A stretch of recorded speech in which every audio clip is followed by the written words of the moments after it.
that still is actually with a few things that has happened as the week unfolded. The first of them, which is tangentially related to this topic I'll be dealing with this morning. That one is the one that speaks to the ADC, the APC, and INEC. You know, when I tell you guys that there is a fire burning on top of the seas, I think we've come to a point where you should actually stop arguing with me. Just ask me to give you the ashes. I'm sure that should suffice to deal with the argument. I have told you a lot of things in the past that seemed completely outrageous until they came mainstream. And one of them was me telling you back in March 2023 that there is no election in 2027. That Tinubu will never allow an election in Nigeria again. I told all of you. Yesterday, somebody posted an old clip of Dati where he was saying pretty much the exact same thing. And when I looked at it, I didn't realize that every time you're told the truth, you have a need to euthanize yourselves, or shall I say, you lure yourself into the delusion of believing that the unpalatable truth will not come true.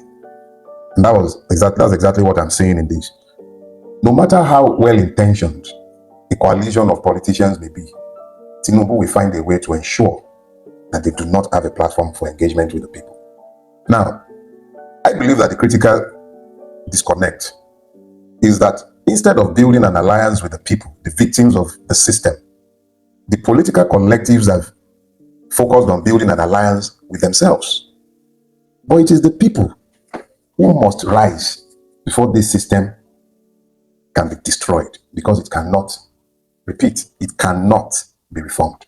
It is intrinsically evil, extrinsically toxic, incapable of any change or delivery of anything good. It is designed to do exactly what it is doing.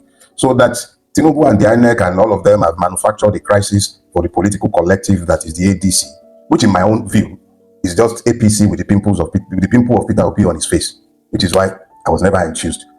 As well-intentioned as it might be, and as much as I know that you all hope and pray that, oh, you could find some Voltron, even if it is a collection of objectionable persons who were in APC yesterday, but that is not my purpose this morning. I don't want to say I told you so. I only want to remind you that you are not seeing anything new. What you're seeing with the INEC, the judiciary, and Tinubu, and the system working to destroy platforms, it's something that you should have seen. I told you since 2023. You don't have a democracy. That's the reality. We all have to pretend that Nigeria is still a democracy. That is why the like of me can still set up a camera and be speaking to you. But as I speak with you, even I know that I must always be very careful about my movement. I must be very guided about my finances, because the system is not designed to tolerate the like of me. We are all pretending there is a democracy. They are pretending, I'm pretending, we are all pretending that we're in a democracy. But the reality is that even Abacha's season was not this bloody. And the stealing was not this frontal. The system was not this perverse. I preached the message the other day. I titled it The Death of Men. The Death of Men. I didn't say good men. I said men. The death of men. It means the absence, the complete absence of men. I'm not talking about human beings. I'm talking about men. People who have risen above their base values, their carnality. They've learned to understand their place as creatures in time, who will die someday. So they would aspire to something higher. I explained in that sermon, and I urge you to look for it. It's online, The Death of Men. It was somebody asking me if I thought that we would ever have another Gani that provoked the thoughts that led to that lecture. And what I was saying essentially is that the society that produced Gani is dead. So you can't have another Gani, because the student union leaders who undergirded Gani's struggle, they are gone. He was Ego Mahmoud. I don't know if you know the Oracle. Find him online. One of the most cerebral thinkers in Nigeria, a radical progressive. He was in Nance as president during our own season. And he was lamenting the putrefaction of one of our contemporaries who currently sits in the Senate. He was lamenting how a person who hoisted the socialist flag is today reactionary, defending anti-democratic laws, introducing them, a major spokesperson for this regime. He's in the Senate. So he was lamenting. And I said to him, it's actually a little unfair to focus on that one. Where are all the others? Where were yesterday's pastors, imams, canons, archbishops who spoke truth to power in the age of Gani Faweyemi, who made sure that when Gani was speaking, he wasn't considered a madman? The like of me actually have to come out and be saying I'm a madman before I can comfortably speak some truth. That is how putrefied the society has become. Today, you go to the campuses, what do you find? On your mandate, we shall stand. These are tomorrow. The people who should be imagining tomorrow, they're done. Those are the persons that produced, that was the society that produced Gani. I was student union president in Lasso. It was my regime that made Gani the life patron of that student union. Would today's student union dare to call any of the progressive persons in our society to make them anything? Would they even invite such a person to any campus in Nigeria today? So how can you have another Gani when you yourselves are a poor reflection of the society that was? So the death of men does not mean that they are dead. It simply means say no more. No more persons. No more. No more persons. Where are the Obas, the emirs, the Obis who spoke truth to power? Back then, the judiciary in Nigeria was one to be proud of. Even some of the most pro-government judges knew better than to do the things these ones shamelessly do today. Shamelessly, without it, they've completely forgotten that a day will come and they will die. Memento mori. Atari wonu fere bí ẹni tí ò ní bẹ̀rẹ̀ lẹ́sìrì borita adasaye ní padà jùlẹ̀ ọ̀run. We all look as if we will not die again. We live like we will never die. Yet, everyone who lives shall die. And then the question will be, what did you do with the life you lived? How did you live it? What choices did you make? Did you live that society better than you were born into it? What did you do? How did you impact that society? Posterity we ask. So, the reality is, if anything is going to change, it's not going to be because the government changes. Even if the government changes and you don't change, I don't change, we don't change, and find the collective will to become. I preach that one too to you. You know, a friend called me this morning and he was urging me to do something politically, and I was explaining to him that it's a waste of time. And I realized that he couldn't understand me. But as I'm speaking with you, something became a little clearer to me. And it is the fact that even if this generation fails to get the message, I am confident that another generation is coming, following closely on the heel of this one, that we get the message. What we're saying today might very well be the roadmap by which they will navigate tomorrow. But let it be said that we did our own bit. So it's almost 10 o'clock now. Since I still have a minute, I'll spend that reaffirming my complete faith. Hear me again, my complete faith in the person of David Omondeyi. Those of you who are jumping on that silly bandwagon of those who are looking to destroy his character, you should be ashamed of yourself. Have you ever felt the pain of exile? He didn't do it. He's not on exile because he's in love with money. If some people will manufacture bishops, manufacture crises inside a party, if every party they manufacture crises, what do you think they will do to discredit one of the most critical voices in pursuit of your freedom? When somebody puts some proof on the table, then you can be jumping to conclude. You can be concluding and drawing your conclusions. You can voice opinions as negative as they may be if it is founded on truth. Every human being is fallible. I'm not suggesting that David is not human, but I find it rather distasteful that a lot of you, without proof, just based on allegations. David is a very passionate man. I know it pisses off a whole lot of you. He doesn't have my patience or diplomatics, but remember, I'm not David's age. I've had time to be seasoned. I've calmed down. When I was David's age, I'll probably do worse than he's doing to some of you. I don't have the patience to deal with you guys or to. David will take the time, he would explain. He's years ahead of a lot of people who are presuming to have opinions about him. But that is not my purpose this morning. I'm just calling you to awaken your brains. Don't just be jumping to conclusion. David is too critical a voice to be lost to us. So be careful. Be careful. Don't let yourself be recruited into the army of those looking to destroy a very, very credible voice. All right. Good morning, everybody. I know I've had quite a number of my people with me. Yeah, that's what I live with. I live in a jungle. My space is deliberately forested. So I have a lot of migratory birds who come around and make a whole lot of noise. So we'll enjoy them together this morning. So this morning, happy Easter. Happy Resurrection morning to you guys. I want us to discuss, no, I can't even call it a discourse. I want to speak to the subject, the duty to rebel. I made a post earlier today recommending Babylon System by Bob Marley as the worship song for this morning. And I hope some of you have found the time to listen to that song. If you haven't, I recommend it to you. Creatives are essentially prophets if they are true to themselves. And Bob Marley spoke from the throne of consciousness when he wrote that lyric.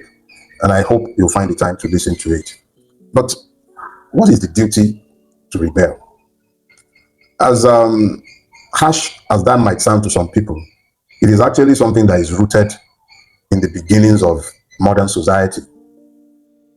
There was a gentleman, one of the proponents of the social compact theory, Jean-Jacques Rousseau, and it was that built on John Locke's proposition that the citizen retained the right to rebel when the state has become manifestly unjust, where the ruler has more or less taken away the sovereignty of the people, when there is a usurpation of sovereignty. And what is usurpation of sovereignty? Let me begin by explaining what the social contract theory is, so that you would have contextual understanding of the arguments that I seek to make this morning.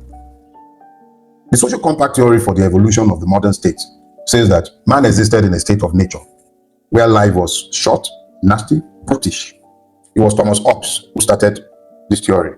But Thomas Hobbes was of the opinion that however despotic the ruler who is elected as a process for the setting up of the state after the donation of sovereign will by the individuals who came together to form the state, he was of the opinion that regardless of how despotic this person may be, you really cannot do anything to remove him.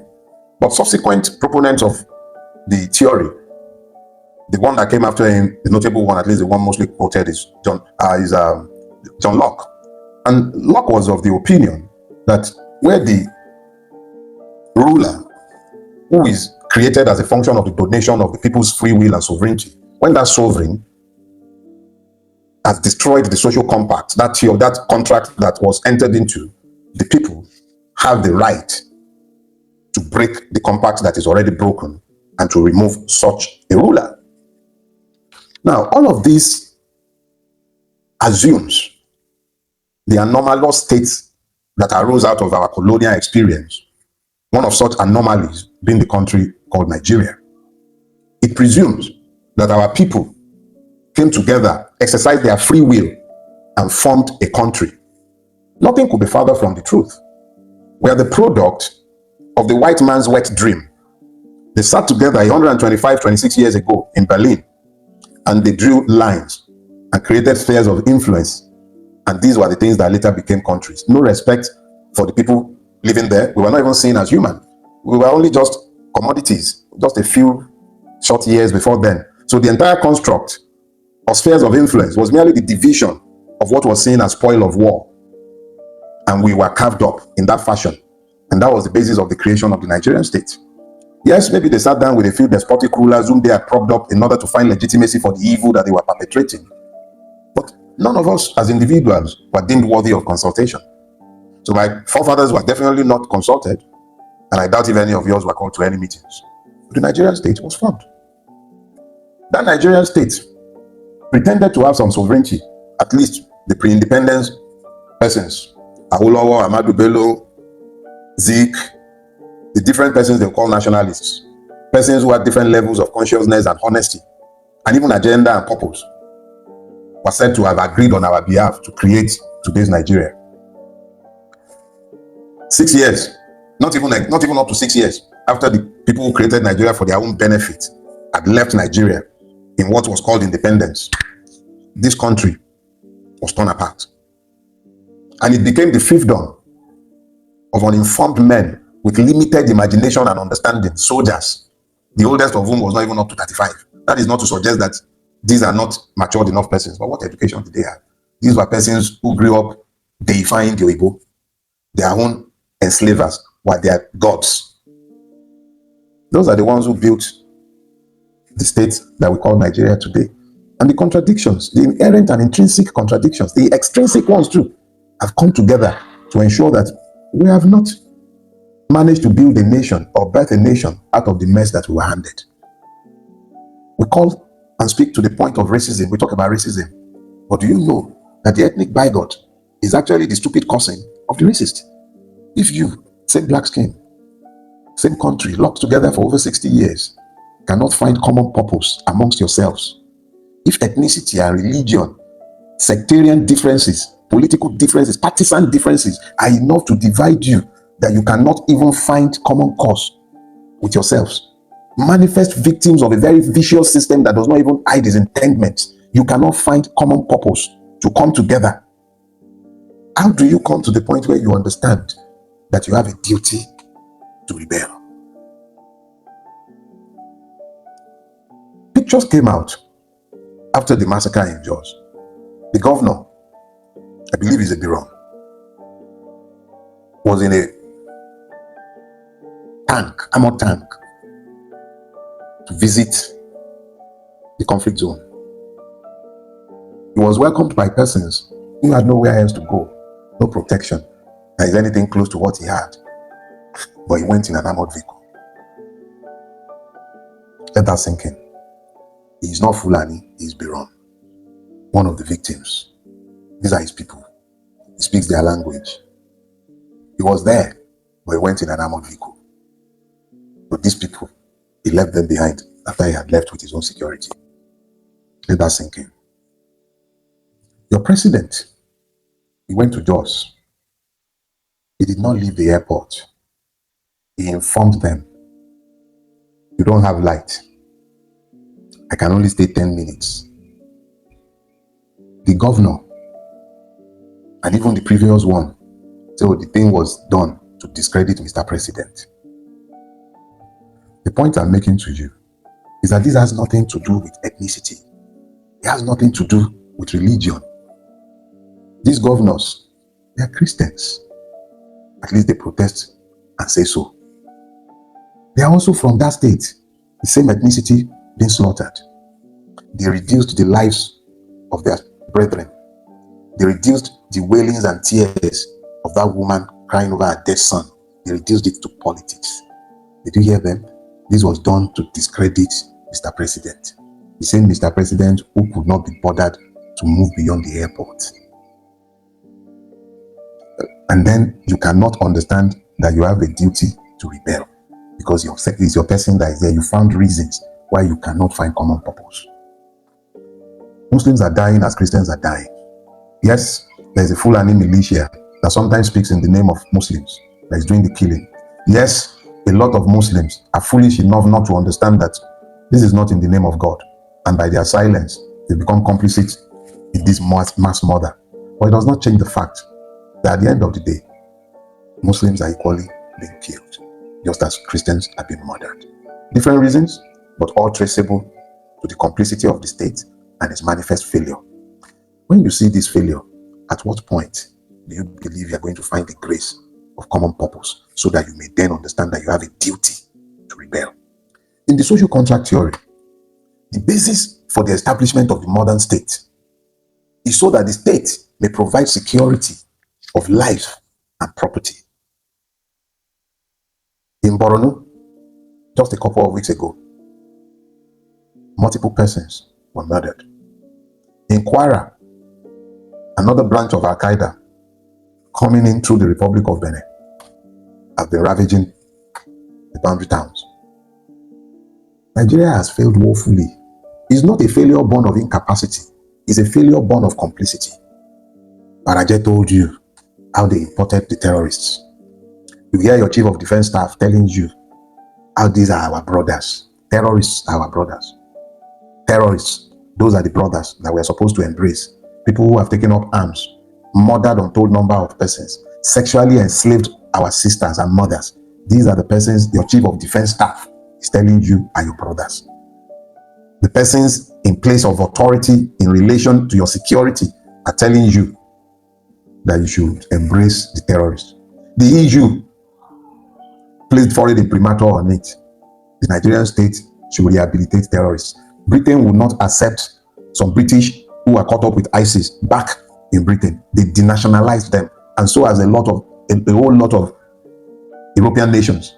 But they are telling you that you should make a point of reintegrating terrorists. They are not even shy about hiding their criminality, their criminal complicity in our mess. Why should they be? When they are partners in progress, our government itself is complicit in the mess we are in. I know some of you would have forgotten Commodore Olawumi.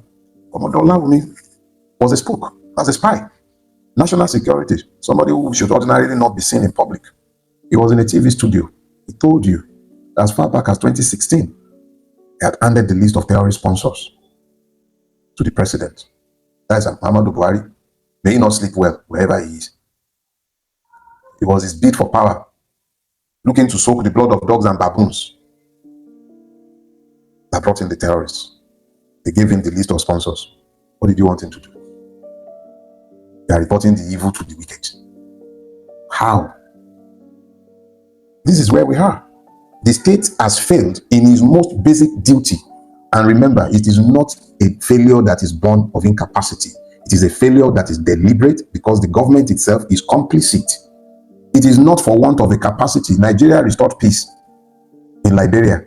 In the 60s, we were enforcing peace in the Congo. We enforced and restored peace in Sierra Leone.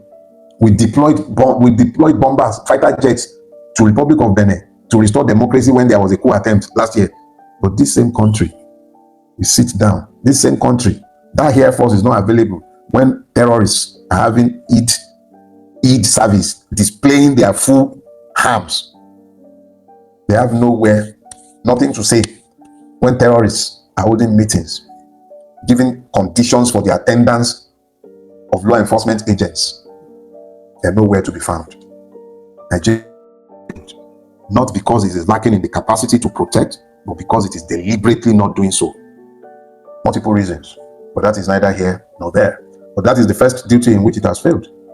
But we must also now understand that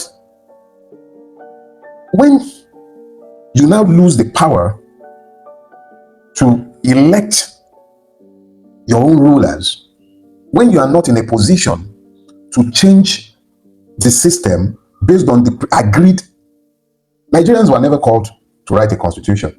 But even if we accept the legitimacy of Decree 24 of 1999, which you call the constitution, even if we accept its legitimacy, even if we accept the supremacy of the existing legal order, it then means that all of us are equally bound to obey what the legal order has said.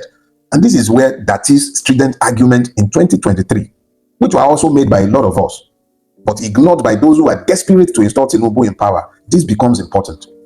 In installing the person who is today the Senate president, in installing him in the Senate, the Nigerian constitution was violated violently with the connivance of the Supreme Court. There is no legal basis for Akpabio's existence in the Senate. He was clearly disqualified by the law. But the Supreme Court did the magic, turned the constitution upside down, and a man who had run for the presidency, who had picked up the form for the presidency, expressly barred by the Electoral Act, was allowed to pick up the form for the Senate. And the Supreme Court, Marshall, in pursuit of a narrow interest, the law was turned on his head. He sits in the Senate, and he sits above the sovereigns, me and you, because he's not there based on our will. He is there based on the prescription of the ultimate beneficiary of the coup that was plotted against that imperfect constitution in 2023. Bola Ahmed Tinubu does not qualify to sit in the seat, but the Supreme Court performed his magic. Now, here is the thing me and you need to understand. What we tolerate becomes a culture. We have tolerated the violation of that constitution. As bad as that fraudulent constitution might be, the reality is that today we don't have one any longer. Nigeria is today ruled by the will of men, not by any law whatsoever. And this imposes a duty on the conscious to rebel. When the executive usurps the powers of the legislature and is also exercising the powers and prerogative of the judiciary in a corrupted concussion of power as currently exists in Nigeria, where a single man decides an entire budget item like Lagos-Calabar Coastal Road without any public bid whatsoever, without any tender, and he awards this contract to a company in which he has publicly known and declared interest, violating every law under the Public Procurement Act, under the PPP laws. It stinks, and you can no longer speak of a constitutional order in that space, where the INEC chairman would have the brazenness to decree another party out of existence in pursuit of manifest political chicanery. You know at that point that you no longer have a path to politically exercise your sovereignty, and therein lies the duty to rebel. There is a duty to rebel. Sovereignty is a contract amongst equals, not a surrender to a sovereign. Americans can have rally and say no to kings, but can we truly say that? Your local government chairman is a king. Your governor is a king. Even the policeman sees himself as a king. Every person who is exercising the powers of the state has become a kabiyesi, the one who must not be questioned, because they are not yoked to any laws. They are not obliged to obey any rules. All the laws apply to me and you, but nothing applies to them. They are not constrained by any rule. The whims of men reign supreme in Nigeria. Man is born free, Rousseau said, and everywhere he is in chains. It is a violation of the state of nature to accept this as normal and refuse to rebel. All the reasons you have found not to rebel, you need to throw them away, because there is a duty. There is a duty to rebel, even if to retain one's humanity. Look, my grandmother taught me. She said, self-respect is the foundation of all respect, and that it is the excess of the respect that you have for yourself that you extend to others when you come into contact with them. Because you want to be respected, you respect yourself, you then must respect the persons with whom you will come into contact. For those who are Yoruba, you would understand, it says, do your own duty, and then it falls on them to either respect or disrespect themselves. If you have done your duty as a human being, you will know very clearly that this is not normal and it should not be tolerated. Under no circumstances whatsoever must this be normalized. You have a duty to rebel. The duty that we now have that is allied to that duty to rebel is the duty to take the time to educate ourselves. Because every time we talk about the duty to rebel, every time I speak to the duty to ensure that a revolution comes about in this country, one of the first things that happen to a lot of you is that you think violence. And I've had this contentious argument with a few of you online. Let me clarify once and for all today as I bring this to a close. When you have identified the duty to rebel, you are also under a duty to do so as thinking men who act as men of thought. I'm paraphrasing Nkrumah. He says revolutions are brought about by men of action who act as men of thought. Because I desire change from a power that is profane and violent, predictably violent, does not mean that I have to embrace violence. Mazin Nnamdi Kanu was never caught carrying AK-47 anywhere. But the Nigerian state has him in a prison today. The same state that is talking about rehabilitating persons who are taking up arms against it. The same state that has the space to rehabilitate terrorists as someone who is speaking to the grievances of an entire people in prison. This is the state telling you that it has no respect whatsoever for any rhetoric in relation to violence. However, we are not limited to street protests. Those of you who are artisans, those of you who have access to market women, if you don't, all of us have duties to educate ourselves and explain to our people. If we say sit at home, how do you tell a person to sit at home when you have not educated them about the need to sit at home?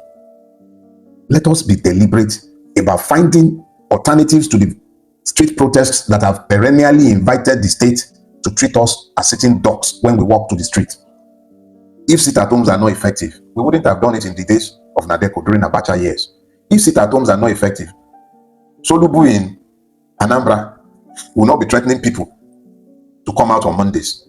The point is, if we don't concert our efforts, if we don't take the time to educate the people, find common purpose, stop thinking like tribesmen, understand that we're all in this together, stop being foolish cousins of the racists with your bigotry, come together, find common purpose, reach out across the various divides, build bridges, talk to yourselves, because the duty to rebel cannot be exercised if we do not bring ourselves together first. This has nothing to do with tribes, ethnicity, religion. It's a class struggle. They don't care about your ethnicity. The beneficiaries of Nigeria comes from your tribes. Regardless of where you are from, there is a beneficiary of Nigeria that came from there. One of your persons is feeding from that trough that does not desire change in Nigeria. For them, it has nothing to do with ethnicity. They care less about religion. They care about their interests. If they can find common interests, what stops you from finding common interests? Why is it so difficult for you, victims, to see that your interests are the same? Is a person in Buhari's own town buying fuel for less than me and you are paying today? Are Dangote's children affected by what is happening? I was watching Goti Kaboki talking about revolution And while the rattle came after him, and I listened to him, the guy was saying the truth. He's not affected. But we all sit down here, the persons who are affected are too busy dividing themselves on behalf of the beneficiaries. In doing so, you lose sight of the duty to rebel because you are vicariously having a good time because some other person is being victimized. Oh, the Igbos are feeling it. Are you not feeling it? Are you not feeling it? That fat-bellied one that is going around running city boy. Now, Ijebu, they come from. They don't care about you. Your ethnicity counts for nothing. 12 to your ethnicity is about the class. And it's a classless crash. Or you subjugate yourself to them. And you lose sight of the duty to rebel. A one-party state is being foisted on you. There's nothing intrinsic. There's nothing inherently wrong with a one-party state if it has the common good in mind. China is a one-party state. That's where everybody is running to as a model of good governance. But you look at this, and what do you see? The establishment of abnormality and insanity in our country. And we give up the duty to rebel. Rousseau spoke to the duty for termination of obedience. That's civil disobedience. It's within my right. It is completely within my right. When the powers of the ruled state has been subverted to the point where it now reigns supreme over the ruled, the conscious person have a duty to rebel. But when you rebel, there is a duty to reconstitute so that anarchy may not reign. And that is the part where we should be speaking of the duty to reconstitute. Have a plan for the day after the end of this system. I have no interest in 2027.